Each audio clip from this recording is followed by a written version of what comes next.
Assalamualaikum warahmatullahi wabarakatuh.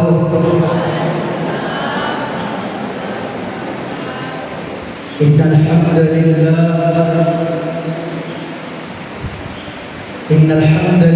alladhi wakafa wassalamun ala ibadihi alladhina istafa wassalatu wassalamu ala habibina al-mustafa sayyidina wa maulana Muhammad wa ala alihi wa ashabihi wal wafa.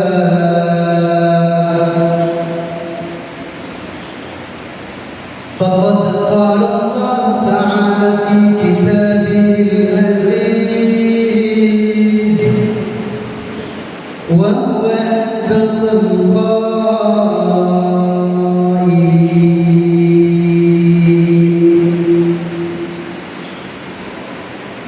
A'udzu billahi as-sami'il 'alim minasy syaithanir rajim.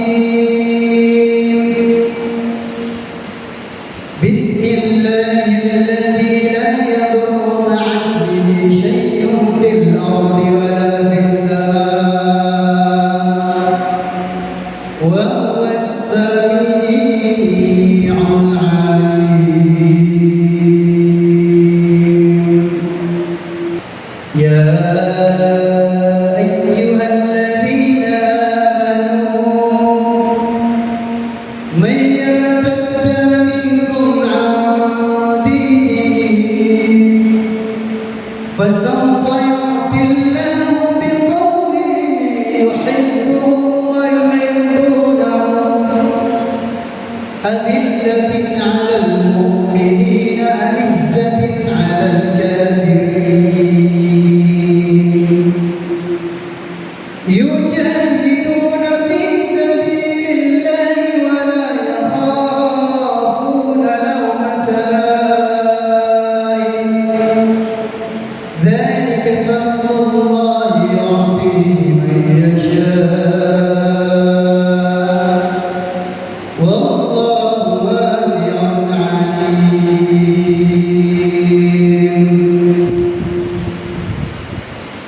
Wa qala inna min azwajikum wa auladikum aduwwan lakum fahdharuhum. Wa qala al-mal wal banun zinatal hayatid dunya wal baqiyatus salihatu 'inda rabbika thawaban wa khairun 'amalan. Faqad qala habibuna sallallahu alaihi wasallam majtama'a qawmun fi baitin min buyutillah yatluna kitaballahi wa yatadarasuna fima bainahum illa nazalathum as-sakinah wa ghashiyatuhum ar-rahmah wa khaffatuhum al-malaikah wa dhakarahum Allahu fi man 'indah. Sadaqallahul 'azim wa ballagha habibuna rasuluhul karim wa nahnu 'ala dhalika minasy syahidin wasyakirin.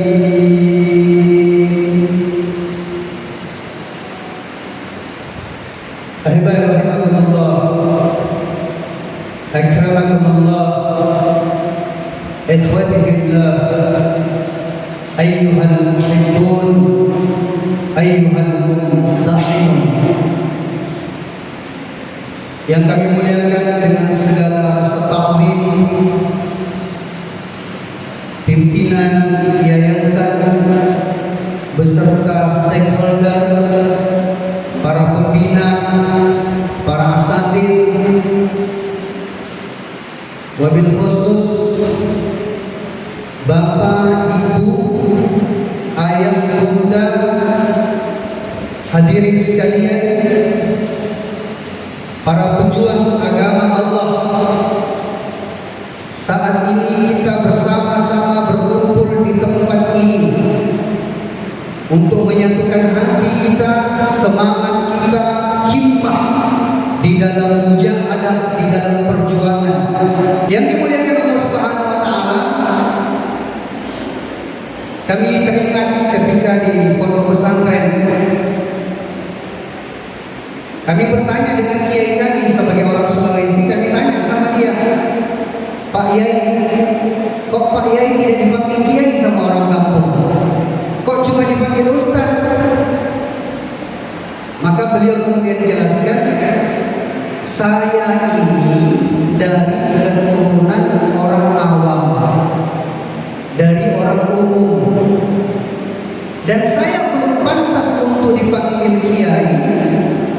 Meskipun saya menyelesaikan semua kitab-kitab dalam kajian Islam, saya belum pantas dipanggil kiai kalau saya sebagai ustaz belum berhasil mendidik anak saya menjadi ustaz.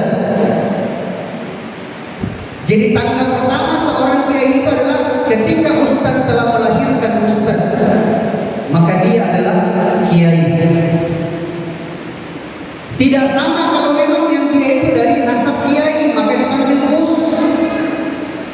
Itu pun juga Gus ketika Gus belum punya anak yang sampai kepada tingkat asatid, pun juga dia masih dipanggil Gus, belum dipanggil kiai. Jadi ini sedikit menjadi pemahaman bagi kita yang dimuliakan Allah Subhanahu wa taala. Ketika kita berbicara tentang mendidik anak secara Islami, menghadirkan nuansa Qur'ani di dalam rumah tangga kita, ternyata para hukama telah mengingatkan kepada kita semua. Bahkan makalah ini disandarkan kepada filsuf, ahli sufi, ahli hikmah yang menjadi hujjatul Islam, yakni Imam Ghazali rahimahullah. Beliau menjelaskan, ad-dibu auladakum ishrina ama qabla wiladatihi.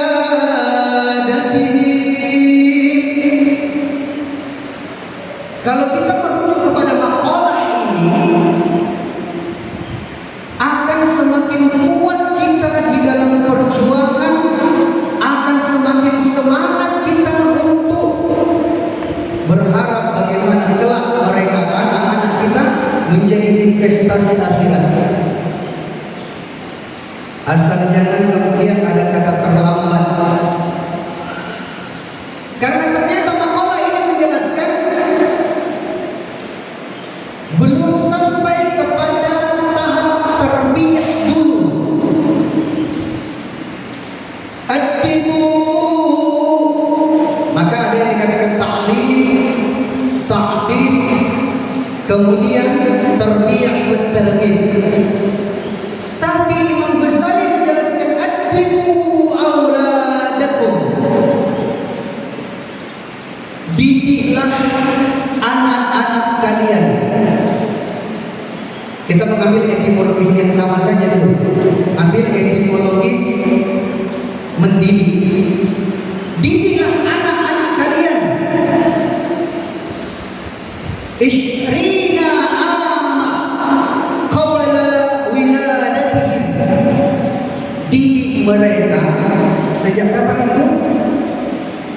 20 tahun sebelum mereka lahir. Jangan kemudian kita katakan berita terlambat. Tapi kalau begitu, nah sudah lahir, saya punya anak sekolah lagi di STIT, sekolah lagi di Sanuyani, tidak ada kata terlambat. Tapi kita mau bertanya itu, kenapa kemudian disandarkan untuk kita diminta mendidik, mentakdir anak kita ini 20 tahun sebelum dia lahir? Berarti kita refresh 20 tahun ke belakang, 20 tahun yang lalu. Ketika kita masih gadis, saat itu kemudian kita akan menentukan nasib anak-anak kita hari ini. Kalaupun kita baru mau memulai hari ini, insya Allah tidak perlu menunggu 20 tahun ke depan. 20 tahun sebelum mereka hadir di dunia ini, kita kemudian membiasakan diri untuk mulai mendidik mereka. Yang dimuliakan Allah Subhanahu wa taala, mendidik anak 20 tahun yang lalu, 20 tahun sebelum dia lahir, untuk menjadi bekal bagi anak-anak kita dan menjadi lahan muhasabah bagi kita sekarang. Belum salah pada berapa hari yang lalu, berapa puluh tahun yang lalu. Kan kita kalau tidak di flashback, kita kalau kita tidak bercermin, maka tidak akan bisa muhasabah. Karena ternyata untuk lebih mempercepat datangnya kesalehan dalam diri seseorang ini, Abdullah bin Umar radhiyallahu ta'ala anhu mengajarkan kepada kita semua untuk senantiasa muhasabah. Hasibu anfusakum qabla an tuhasabu. Maka saya mengajak kita untuk flashback, menengok ke belakang, bercermin kepada masa lalu kita 20 tahun yang lalu. Di mana kita saat itu? Atau masa-masa ketika kita masih gadis, ketika kita masih jomblo. Kita tidak bisa membedakan antara orang yang suka dengan orang yang cinta. Beda, nggak sama orang yang suka dengan orang yang cinta. Sehingga kalau kita pinjam istilah anak muda sekarang, orang-orang yang mana mereka ini dalam dunia halu, ya selalu berhalusinasi dalam dunia hayalnya dan sebagainya. Atau mungkin istilah anak muda sekarang bucin. Ya, orang suka sama dia sudah dianggap cinta. Sementara orang yang suka belum tentu cinta kepada kita dan anak-anak kita juga nanti. Ini bekal untuk anak kita dan muhasabah bagi masa lalu kita. Di mana letak bedanya orang suka dan orang cinta? Saya sering sampaikan kepada mahasiswa saya, apa yang kebanyakan ditunggu oleh mahasiswa dan mahasiswi, terutama hari ini, hari Sabtu. Hari Sabtu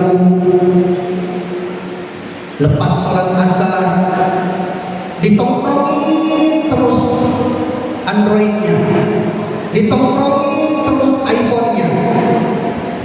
Kapan masuk pesan?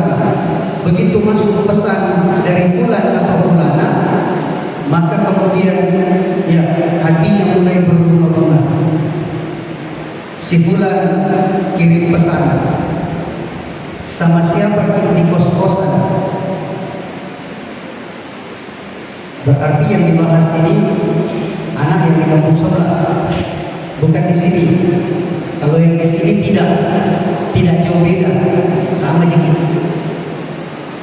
Ternyata ketika menerima pesan itu, kemudian dia balas, ini hari Sabtu, teman-teman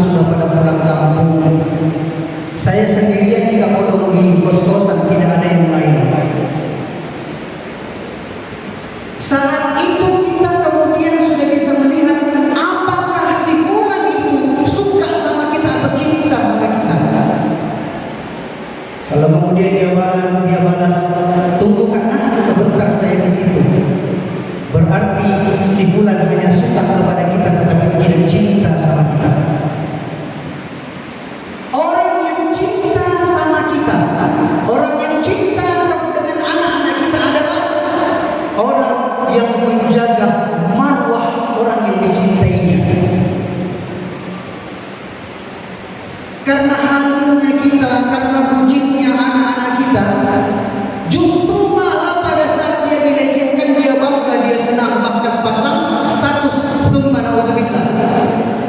Senang ketika dikunjungi pada saat tidak ada ibunya, tidak ada bapaknya, tidak ada muhrim hakikinya. Padahal saat itu dia sedang dilecehkan. Maka kalau benar orang itu cinta kepada kita, masa lalu kita, cinta kepada anak kita di masa sekarang, ketika ada pesanan, saya sendirian di kos-kosan, tidak ada siapa-siapa, maka dia katakan, kayaknya malam ini saya harus jadi security di pinggir jalan, takut-takut nanti ada orang jahat mau mengganggu. Ini orang cinta sama kita. Atau kita balas WA-nya, pesannya, alhamdulillah saya sendirian di kos-kosan, tapi ini ada bapak datang dari kampung bawa pisang. Maka dia katakan, sampaikan sama bapak saya mau ke situ bertamu. Ini baru namanya laki-laki. Sekali lagi kita pinjam mungkin istilahnya anak muda. Anak muda kan sekarang berani main tembak dan sebagainya. Saya bilang jangan berani tembak anaknya orang kalau tidak di depan bapaknya. Itu baru namanya laki-laki sejati. Lantas bagaimana dengan masa lalunya kita? Bagaimana dengan persoalan yang pernah kita lewati? Nanti kemudian akan terjawab. Yang dimuliakan Allah Subhanahu wa taala, kalau saja itu sudah pernah terjadi dan ternyata hari ini kita menjalani hidup kita dalam keadaan seperti ini, sementara kita kemudian senantiasa menuturkan dengan penuh harap, anakku, buah hatiku, kesayanganku dan sebagainya.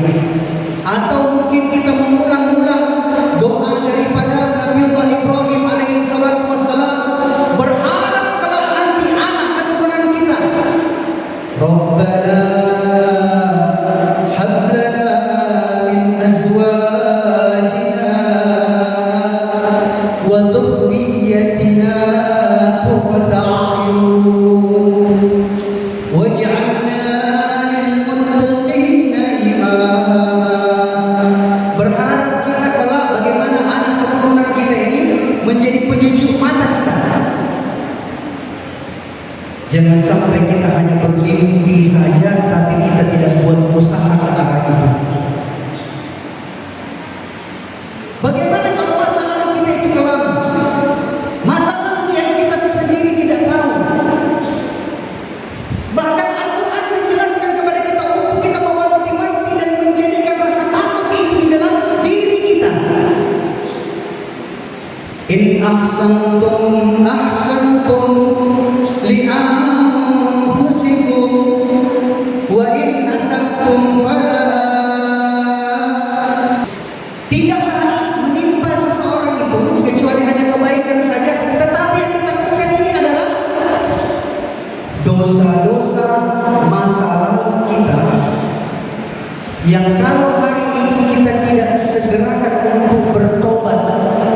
Al-asrafu taubatu min dhanbi idza farata. Kalau kita tahu masa lalu kita kelam, kalau kita tahu masa lalu kita buruk dan sebagainya, ternyata ada yang lebih berat, ada yang lebih sedih, ada yang jauh lebih mencekam. Kapan itu?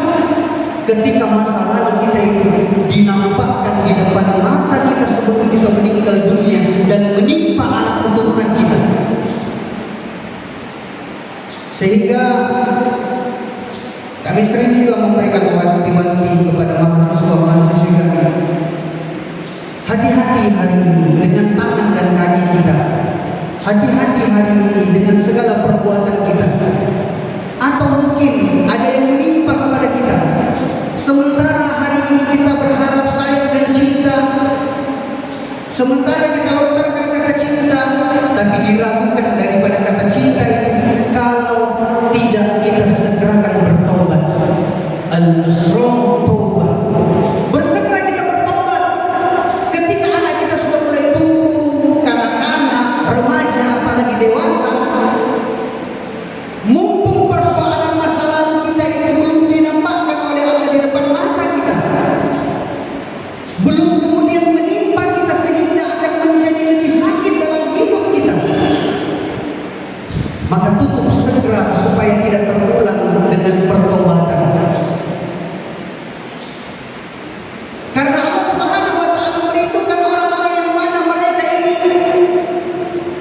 berharap dari perasaannya, dari ketakutannya. Allah Subhanahu wa taala rindukan air mata pertobatan dari seorang ibu, dari seorang bapak yang mana dia takutkan masa lalu dia ditimpakan kepada anak keturunannya. Maka yang dimuliakan Allah Subhanahu wa taala, majelis ini pun juga akan mengajak kita untuk sama-sama kita mau muhasabah dan kita beristighfar. Kita bayangkan masa lalu kita. Kemudian kalau itu terjadi, ya Allah, jangan sampai ini adalah masa lalu saya. Dan ada beberapa hal bahagian daripada pertobatan itu, kalau dikatakan kifarah, untuk kemudian menebus daripada masa lalu kita adalah benar dan sudah sangat benar sikap kita menitipkan anak kita di sekolah agama, mulai daripada tingkat ibtidaiyah, tsanawiyah dan aliyah. Bahkan alhamdulillah kalau sudah kemudian ada yang kita titipkan untuk mereka bisa dipondokkan dalam pondok pesantren. Terus ada yang nyeletuk agak sulit Ustaz kalau di sini. Kenapa? Berbayar dengan finansial yang cukup. Ibu, investasi akhirat nanti di akhirat, berapa yang kita keluarkan di dunia ini akan menjadikan penyesalan bagi kita kalau ternyata kita lihat ganjarannya. Ya, kita kembali, kita langsung kita lompat dulu ke situ untuk kemudian kita bisa memahami di mana letak mujahadah saya. Inna yawmal qiyamah yudha'u mizan fa yu'ta bi ahli balad la yusawwu lahum mizan wa la yusharu lahum diwan hatta yatamanna ahlul afiyah law kanu bi madfilatihim min kathrillahi thawabillahi ta'ala. Kita harus akhirnya di akhirat ibu, apa yang kita investasikan hari ini, apa yang kita keluarkan hari ini berupa biaya finansial dan sebagainya di dalam perjuangan agama mereka dan kita, anak-anak kita, maka di akhirat semua akan menyesal. Kenapa kita menyesal? Lau kanu bimadrilatihim min kathratillah thawabillahi ta'ala. Sekiranya kami tahu ganjaran dari finansial yang kami keluarkan untuk pendidikan agama anak kami, satu rupiahnya itu digandakan oleh Allah sampai 700.000 kali ganda. Satu rupiah digandakan 700.000 kali ganda. Sekiranya kami tahu di akhirat kedudukannya seperti itu, maka dulu waktu di dunia kami tidak mau dalam nominal yang begitu, hanya sedikit. Kami mau berlipat kali ganda lagi. Dunia ini tidak cukup untuk kemudian menampung jaizah, menampung balasan atas kemudian apa yang kita keluarkan. Anggaplah, maaf, kalau kita anggap hitungan nominal 1 juta. Ibu, sudah pernahkah kita bersedekah, menginfakkan harta kita 700 miliar dalam satu kali amal? Belum pernah, dan insya Allah duit seperti itu ya mustahil untuk bisa kita lihat. Tapi di akhirat kemudian kita melihat, ya Allah, kapan kodok saya ini infakkan harta saya 700 miliar dan itu berkali-kali. Kapan ini? Ini adalah untuk investasi atas biaya finansial sekolah pendidikan anak kita. Maka kita katakan, kalau saya tahu seperti itu, saya mau yang lebih mahal lagi. Kalau saya tahu seperti itu, saya mau semuanya, seluruhnya. Bahkan kalau kita mau tingkatkan dalam setingkat sanawiyah, ya kebijakan yang bagus dan memang sebaiknya juga seperti itu. Ya, tapi kalau ada yang punya jazbah semangat yang lebih, kita juga tidak bisa menahan. Ada kan juga anaknya baru tamat SD sudah langsung dipondokkan. Ya, anak kami semua ketika tamat SD sudah harus masuk penjara suci. Penjara suci yaitu pondok pesantren. Ternyata kita mau muhasabah tanya dalam diri kita. Kita juga manusia biasa itu Bapak. Kita manusia biasa. Rindu itu pasti ada. Tetapi pada saat di akhirat, lau kanu bimatrillahi min katratillahi tawabillahi ta'ala, ya Allah. Kalaulah sekiranya kami tahu ganjaran kerinduan itu, Engkau akan ganti dengan perjumpaan di pintu surga bersama mereka anak-anak kami, maka kami memilih, kami tidak akan pernah mau menengok dia sejak hari pertama dititipkan di pondok pesantren sampai selesai 30 juz. Sekali lagi, rindu itu manusiawi. Tetapi ternyata ganjaran kerinduan itu akan mengangkat derajat kita semua di sisi Allah Subhanahu wa taala. Sehingga keadaan-keadaan seperti itu untuk kemudian bisa mengangkat derajat kita. Kerinduan, susahnya kita menahan semua kenikmatan dalam hidup kita, maka kita mau hadirkan perasaan dalam diri kita, sabar. Bukan hanya sabar saja. Kalau sabarnya kita dapatkan ganjaran sabar, tapi kita tidak dapatkan jaizah, ganjaran dari air mata kerinduan, jaizah, ganjaran dari kesusahan menahan leher kita, menahan hidup kita dari kehidupan mewah. Maka para ulama mengajukan kepada kita ini semua untuk bagaimana kita ihtisan. Kun muhtasibun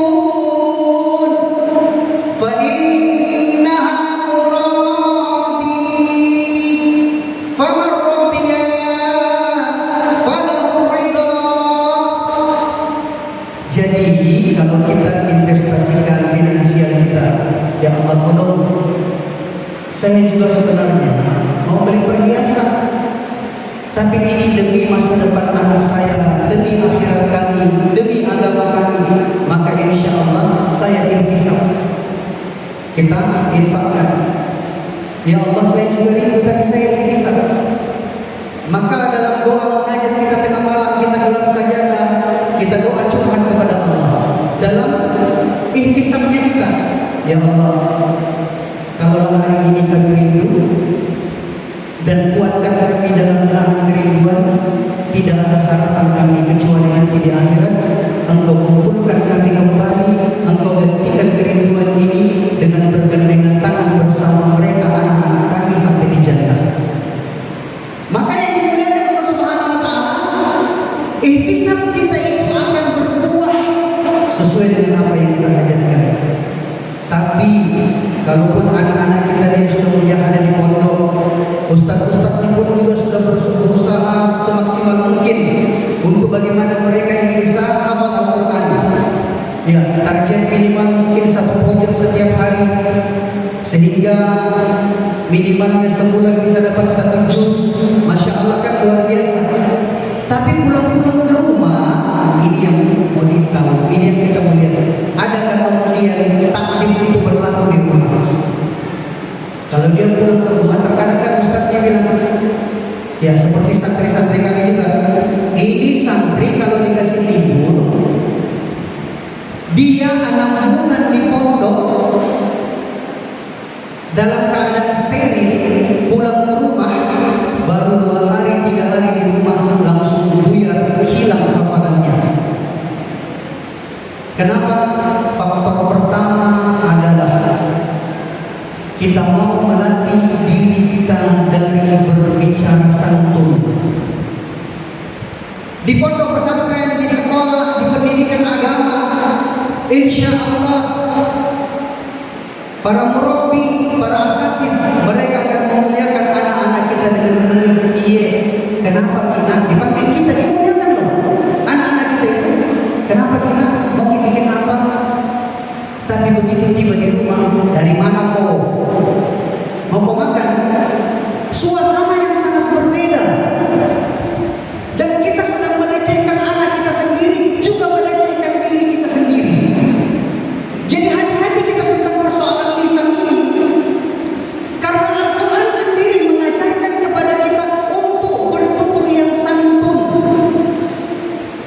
Allah Subhanahu wa taala jelaskan atas dirinya, nahnu awliya'ukum fil hayatid dunya ila ayat wa kana haqqan 'alaina. Banyak domir-domir yang disandarkan kepada domir mutakallim lil jama'. Padahal wallahu hadi ala Allah Subhanahu wa taala yang Maha Esa, yang Maha Tunggal, yang Maha segala-galanya. Tapi kok Allah Subhanahu wa taala sebutkan dirinya di dalam Al-Qur'an dengan kata kami. Ya, memanggil hambanya dengan kemuliaan. Kalau saja Allah mengajarkan kepada kita, menjelaskan dalam Al-Quran tentang pentingnya bertutur santun, kok kita tidak mau bertutur santun? Maka awal pertama merubah keadaan anak kita adalah ketika di rumah kita tidak terbiasa bertutur santun. Beritahu kepada dia, kenapa mau apa, sudah makan apa dan sebagainya. Ini jangan dikatakan hal yang biasa, ini luar biasa. Bahkan itu kemudian akan mengangkat derajat dia dan memuliakan kita. Man ahana alaihi kanat minallah. Hati-hati kita. Kalau kita bertutur dengan dari mana kok? Mau kau makan? Sudah kok dengan kata kok dan sebagainya versimu. Ini hati-hati. Kalau itu berangkat dari perasaan melecehkan dia, maka sebenarnya kita bukan sekedar hanya melecehkan anak kita, tapi kita sedang melecehkan diri kita di hadapan Allah. Wafi mukhtalifin makna, dalam makna yang bersilawaran dikatakan man Allah alaihi kanat indallahi a'zam. Barang siapa yang memuliakan, ya kita muliakan yang lebih muda dan sebagainya. Saya terkadang lihat mahasiswa saya beritahu anak saya saja 2 kali umur kalian itu lebih tua anak saya. Tapi tolong diperiksa WA-nya saya, tolong diperiksa saya di kelas. Saya akan belajar untuk berkata santun, bertutur santun kepada kita. Mungkin makan sudah gigi, belajar dan sebagainya. Artinya ketika level itu sudah berubah menjadi saja, sudah kemudian bisa ambil kesimpulan kan? Anak kita ambil kesimpulan, pasangan hidup kita ambil kesimpulan. Marah mama karena pakai kopi bicara. Marahnya itu tidak perlu dengan melayani panci. Marahnya itu tidak perlu dengan membanting pintu. Cuma berubah dari king menjadi ko saja sudah kemudian satu rumah menjadi diam. Marah mama itu sudah berubah dari king menjadi ko. Yang pertama. Kemudian yang kedua, bagaimana kita membiasakan diri kita dalam adabus sunnah, terutama sekali pada saat kita mencuci beras. Makanan yang dimakan oleh anak kita, suami kita, ahli keluarga kita nanti akan menjadi darah dan daging, akan mempengaruhi otaknya, akan mempengaruhi jiwanya dan segalanya. Apa yang kita lakukan kalau kita cuci beras? Habis satu CD lagunya Epic Masamah. Ya, betul atau betul? Tidak ada pilihan lain. Maka di dalam kitab Adabus Sunnah diajarkan kepada kita itu dengan kaifiat, dengan adab yang bagaimana sangat luar biasa sekali. Sambil kita berberas itu seperti orang tua, ya. Sambil kemudian kita laisa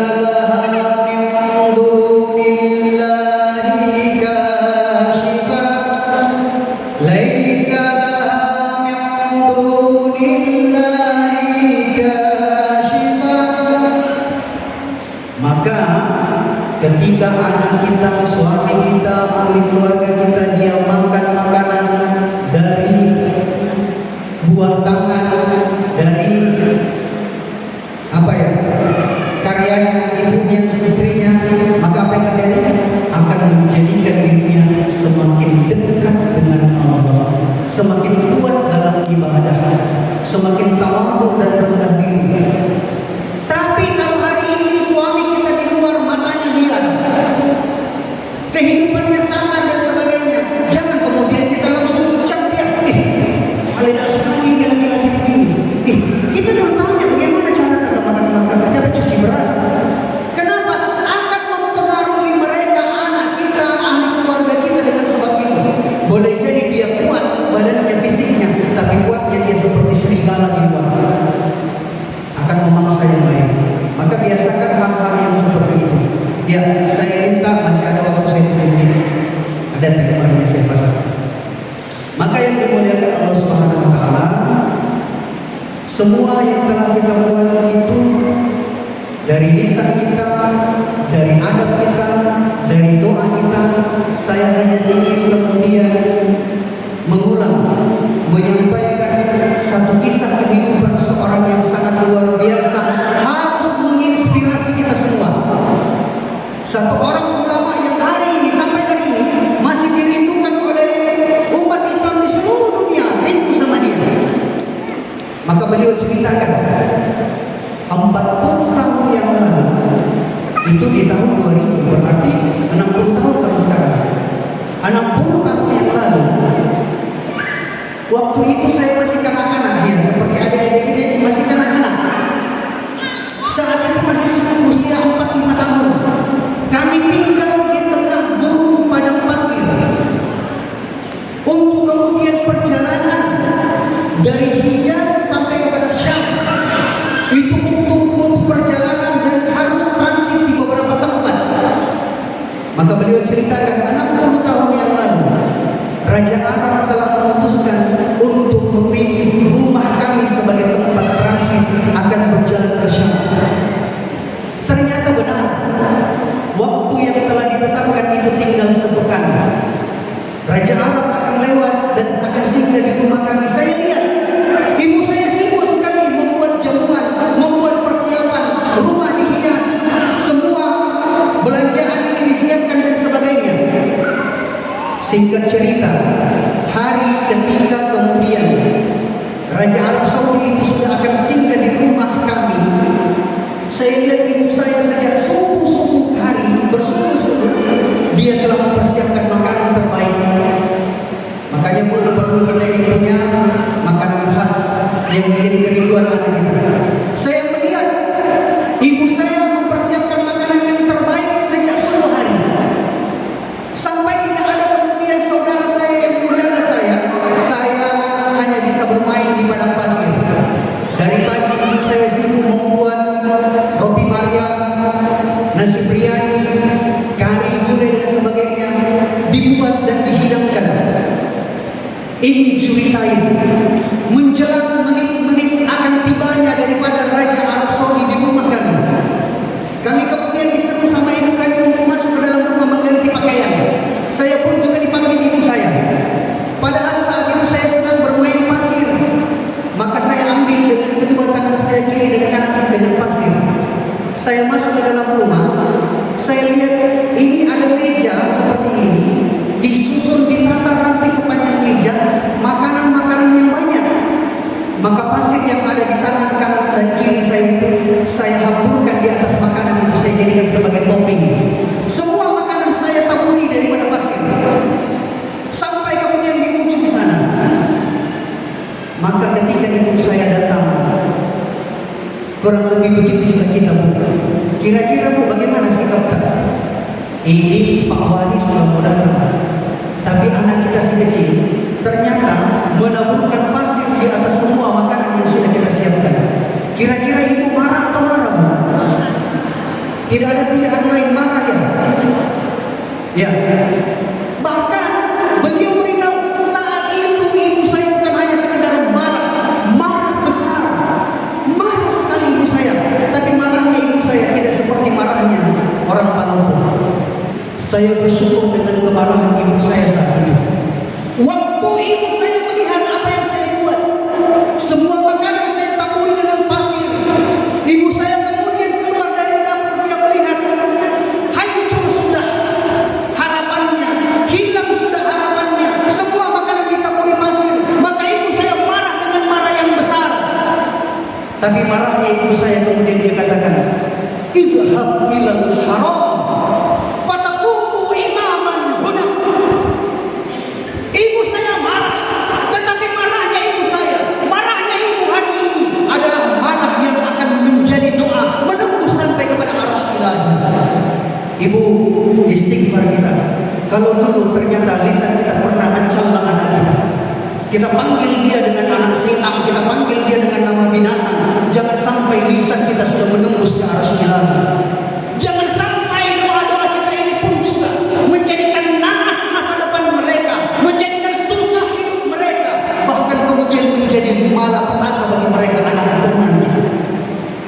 Maka beliau katakan, marahnya ibu saya hari itu adalah marah yang luar biasa. Dan saya, kata beliau, tidak akan berdiri di sini dirindukan oleh seluruh umat Islam di seluruh dunia kalau bukan karena marahnya ibu saya saat itu. Ibu saya marah, dia beritahu, "Idhab," diusir dia dari rumah. "Pergi kamu dari sini," kata ibunya. "Saya tidak mau melihat kamu lagi. Pergi kamu dari sini. Idhab ilal haram." Pergilah kamu ke Masjidil Haram. Fataqumu imaman kuna, maka nanti satu waktu engkau akan berdiri menjadi imam di sana. Siapa dia? Beliau menceritakan kisahnya sambil menangis. Beliau katakan, saya Syekhuna Syekh Abdurrahman As-Sudais, imam besar yang dirindukan oleh seluruh umat Islam hari ini. Dia katakan, saya hanya bisa menangis saja hari ini. Kalau saya ingat marahnya ibu saya itu telah menembus ke langit, dan marahnya ibu saya itulah yang telah menghantarkan saya bukan hanya menjadi imam di Masjidil Haram, tetapi Al-Haramain, menjadi imam di dua masjid besar, yakni Masjidil Haram dan Masjidil Nabawi. Yang dimuliakan Allah Subhanahu wa taala, mari kita kemudian tengok ke dalam hati kita. Datangkan perasaan menyesal, ya Allah, tolong anakku pernah saya cela, anakku pernah saya marahi, lisanku pernah kemudian menjadi bahasa yang tidak santun. Jangan sampai ini menjadi doa yang menembus ke langit, yang menjadikan dia susah, sementara tidak ada harapan kami ketika nanti kemudian kelak kami sakaratul maut. Yang kami rindukan adalah mana tangan-tangan kecil anakku yang dulu ketika bayi aku gendong dia cakar mukaku. Mana tangan-tangan kecil anakku yang dulu ketika bayi aku gendong dia jambak rambutku. Wallahi demi Allah, ketika kita semua sakaratul maut, pasti hanya itu yang kita cari. Ya Allah, adakah tangan itu hari ini menjadi tangan anak yang soleh dan solehah? Ketika kita sakaratul maut, kita cari adakah tangan itu hari ini. Ya Allah, dia usap kepalaku, dia belai rambutku. Pasti ketika kita sakaratul maut, kita cari mana suara anakku yang dulu sering mengganggu tidurku di malam hari dengan tangisannya. Mana suara anakku yang memecahkan suasana rumah ini dengan teriakannya. Ketika kita sakaratul maut, pasti kita cari, ya Allah, suara yang lekat di hati kami, suara yang lekat di telinga kami ketika kami sakaratul maut. Adakah suara itu sekarang menjadi suara anak yang soleh dan soleha, suara yang akan meringankan kami dalam sakaratul maut, suara yang akan mentalkinkan kami dengan la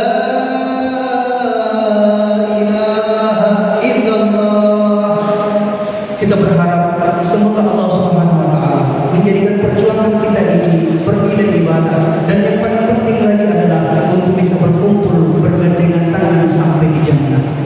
Al-haqqu min rabbik, kebenaran pasti memang mutlak dan hanyalah milik Allah. Sekali lagi sebelum majelis ditutup, hadirkan perasaan menyesal itu dalam diri kita. Banyak kesalahan